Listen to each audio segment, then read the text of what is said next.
알투자로 다음 시간 이어가겠습니다. 오늘도 깊이 있는 분석으로 종목에 대한 갈증을 해결해 보도록 하겠습니다. 수요일에 함께하는 분입니다. 하이투자증권 강북 WM센터의 이창환 부장 나와 계십니다. 안녕하세요. 네, 안녕하세요. 네, 먼저 지난주에 미디어 콘텐츠 관련주로 스튜디오 드래곤 소개를 해주셨는데 요즘에 이쪽 섹터가 워낙 핫하고 강해서 네. 리뷰 먼저 해볼게요. 스튜디오 네. 드래곤은 사실 올해보다는 내년에 그 애플 TV라든가 뭐 OCN 재개라든가 넷플릭스 제작 변수 증가에 따라서 올해보다 내년이 더 좋을 그런 실적이 나올 거기 때문에 좀 더 길 안목으로 보시고요. 아마 오늘은 주가 좀 눌릴 수는 있습니다. 이제 그 갯마을 차차차 뭐 출연 배우의 또 노이즈가 좀 있는 상황이라서. 저 그때 지난주에 네. 갯말 차차차 얘기 듣고 매일 지금 한두 편씩 빠지지 않고 보고 있어요. 네, 저도 가끔 네. 유튜브로 이렇게 짤로 주로 좀 보는데 네. 아마 오늘 좀 눌릴 수는 있지만은 그거 상관하지 마시고, 그리고 가급적이면 스튜디오 드래곤 같은 경우는 가격 단위를 이제 9만 원 아래에서 잡았을 때 좀 더 안전 마진을 가져갈 수 있거든요. 그래서 좀 눌렸을 때 9만 원 아래에서는 좀 매수 관점에서 의견 드리도록 하겠습니다. 네, 알겠습니다. 10월 13일에 관심주로 소개해 주신 스튜디오 드래곤입니다. 최고가 기준으로 수익률 7.1%를 달성을 했습니다. 그럼 이제 오늘의 알투자 종목 만나봐야 할 텐데요. 투자 아이디어를 얻어오신 기사부터 준비를 했습니다. 다가온 위드 코로나 리오프닝 투자 어떻게 할까? 정말 이 리오프닝 관련주 얘기를 한 석 달간 듣고 있는 것 같은데 기사 내용을 좀 자세하게 들여다보겠습니다. 네, 11월부터 한국도 위드 코로나에 진입을 하게 됩니다. 이렇게 되면 서비스나 여행, 묘식, 항공, 호텔 등에 대한 관심이 더 커질 수밖에 없고요. 리오프닝 관련주가 시장에 또 워낙 많기 때문에 한 종목을 고르기 어려우면 ETF도 대안이 된다라는 기사 내용이 실려 있습니다. 지금 이번 주부터 국내도 거리두기 방역 지침이 많이 완화가 됐고 뭐 한 단계 한 단계씩 위드 코로나로 준비가 되고 있는 것 같아요. 네, 뭐 네. 위드 코로나라는 게 단계적 일상 회복을 의미를 하고 네. 우리나라도 이제 다음 달부터 이제 본격적으로 진행이 될 것이고요. 그러니까 위드 코로나가 이제 사실 우리나라만의 그런 이슈가 아니라 글로벌 이슈라고 좀 볼 수 있겠고요. 우리 뭐 미국이라든가 이스라엘, 영국, 싱가포르는 벌써 3개월째 위드 코로나를 진행하고 있고, 여기에 맞춰서 동남아 국가들도 베트남이라든가 인도네시아 등등도 시행을 하려고 하고 있고요. 뭐 덴마크, 일본, 독일, 프랑스, 베트남 이렇게 각국에서 지금 위드 코로나를 시행하는데, 그러니까 연초만 해도 사실 그 위드 코로나 말보다도 보복적 소비주 네. 이쪽으로 그렇게 분류가 돼서 관련 종목들이 좀 움직였고, 기술주 종목들이 좀 쉬어갈 때 미국 국제 수익률 튀어가면서 좀 조정 보일 때 그 상대적으로 좀 수익률이 좀 잘 나왔던 섹터인데, 최근에 다시 이제 10월 달 초만 해도 이제 굉장히 시장 주도주 역할을 하다가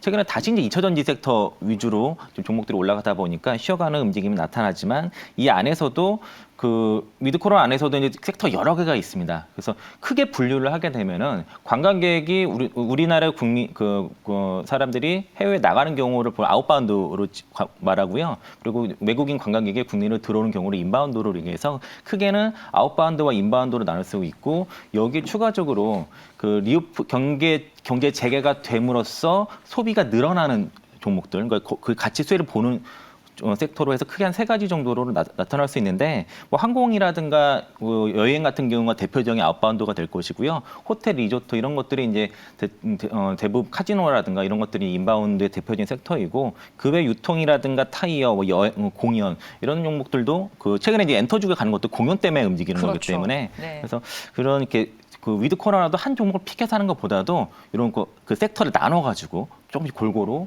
포트를 구성하시면 좋을 것 같고요. 이렇게 포트 구성이 어려울 경우에는 뭐 타이거 여행 레저처럼 ETF로 구성하셔도 무방하다라고 보고 있습니다. 네, 알겠습니다. 위드 코로나가 오늘 알투자의 주제였습니다. 말씀해 주셨다시피 워낙 이제 업종과 섹터도 다양하고 종목도 다양한 위드 코로나인데, 그 안에서 오늘 탑픽으로 골라주실 종목은 어떤 종목일지 관련주로 저희가 준비를 해봤습니다. 네, 리오프닝 관련주 대한항공, 하나투어, 모두투어, 그리고 카지노 관련주인 강원랜드, 파라다이스도 있고요. 롯데관광개발은 뭐 호텔 리조트와 카지노의 복합적인 성격이 있죠. 여기에 면세점 관련 대표 종목인 호텔신라와 CJ, CGV까지 있습니다. 어떤 종목 오늘 골라주실 거예요? 네, 저 앞에 세 개, 대한항공, 하나투어, 모두투어는 아웃바운드고요. 네. 광화문부터 뒤에 있는 걸 인바운드인데 저 안에서 아웃바운드와 인바운드의 성격을 모두 가진 종목이 하나가 딱 있습니다. 네. 그게 바로 롯데관광개발입니다. 네. 오늘에서 롯데관광개발 하겠습니다. 롯데관광개발하면은 제주 드림타워와 카지노가 저는 제일 먼저 생각이 나요. 네, 그 제주 드림타워를 얘기 안 할 수가 없죠. 가장 맞아요. 우리 국내 최대 네. 복합 그 리조트이고요. 동사는 이제 이것뿐만 아니라 항공권 판매라든가 여행업도 같이 하고 있습니다. 최근에 이제 스위스 그 유럽 패키지 여행 상품이 굉장히 지금 잘 팔리고 있다고 그런 열렸어요? 예, 그때 한번 갔다 왔고요. 그 일부 이제 그 제한적인 패키지 여행이 지금 시행이 되고 있는데 네. 일단 반응이 상당히 좋다고 알려져 있고 그리고 좀 전세 운수 사업이라든가 이제 제주 드림 그 복합 리조트 같은 경우에는 작년 12월 18일에 이제 오픈이 되면서 동사가 이제 호텔과 카지노 쪽으로도 사업 포트폴리오를 확장을 했고요. 또 그 패션 유통 사업도 같은 날에 이제 그 동사가 이제 오픈을 하면서 그 편집자 같은 거 운영하고 있거든요. 그래서 패션 사업도 같이 진행하고 있는데 일단 제주 그 롯데관광개발 같은 경우는 제주 드림타워 얘기를 안 할 수가 없는 게 일단 국내 최대 그 제주도에서는 최고급 복합 리조트이고요. 그 지상으로 38층, 지하 그 6층. 높이만 이제 169m로 제주도에 있는 롯데 시티 호텔보다 2배 더 높은 그런 규모이고 연면적만 해도 91,880평 정도 뭐 거의 굉장히 큽니다. 또 안에 이제 하얏트 호텔 그룹에서 호텔을 좀 운영을 하기 때문에 또 객실도 1,600으로 뭐 거의 아시아 최대고요. 전 세계 이제 두 번째 그 하얏트 호텔이고 14개 레스토랑과 바가 있고 8층에는 풀데크가 있습니다. 네. 그리고 38층에는 전망대가 있어서 이런 호텔 부대 시설까지 해서 뭐 거의 그 국내에서는 뭐 최고급 시설이라고 볼 수 있겠고요. 카지노 테이블만 뭐 153대 있고 요게 이제 그 전체 VIP 테이블이 25개 있어서 전체 테이블의 16% 정도 수준이고 여기 면적만 뭐 1,624평이니까 굉장히 크거든요. 그래서 이제 투자된 비용이 1조 88억 정도 되는데 지금 그 자산 평가를 받은 게 지금 2조 원 가치를 좀 평가를 받고 있습니다. 그래서 이제 그 제주 드림타워를 뭐 중심으로 해서 카지노 사업과 패션 육성 사업까지 동사 같이 진행하는데 사업 구조랑 운영 방안을 좀 살펴볼 필요가 있는데요.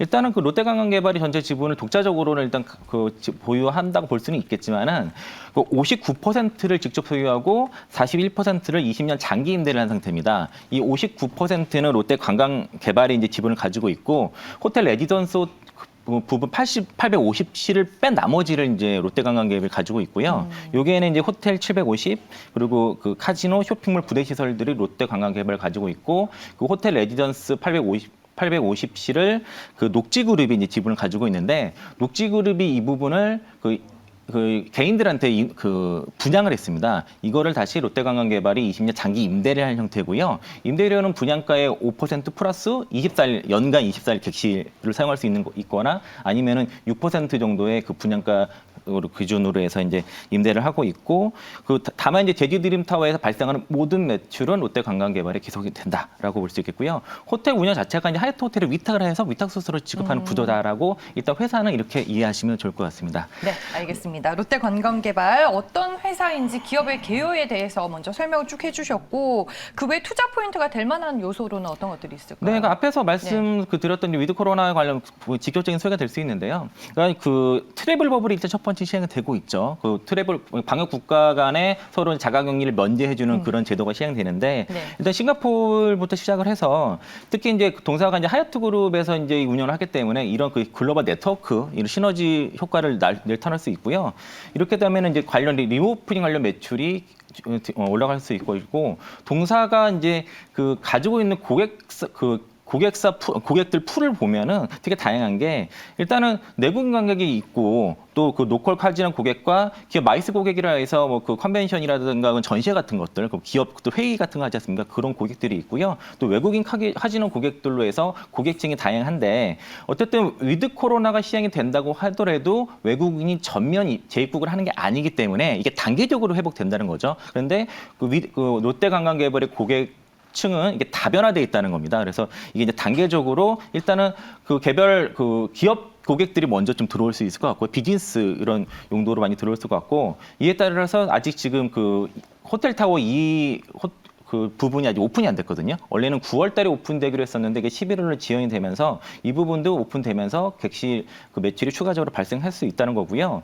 그러니까 이렇게 지금 4단계 그 제주도도 이제 4단계 들어가면서 그 호텔 그 추가 오픈이 지연되면서 원래는 3분기 쪽에 그 실적 턴어라운드가 예상이 됐는데 이게 이제 내년 1분기로 좀 미뤄졌다는 부분은 좀 아쉬운 측면이 있지만은 3분기 실적은 컨센서스 부합 가능성이 있다라고 좀 볼 수 있겠고요.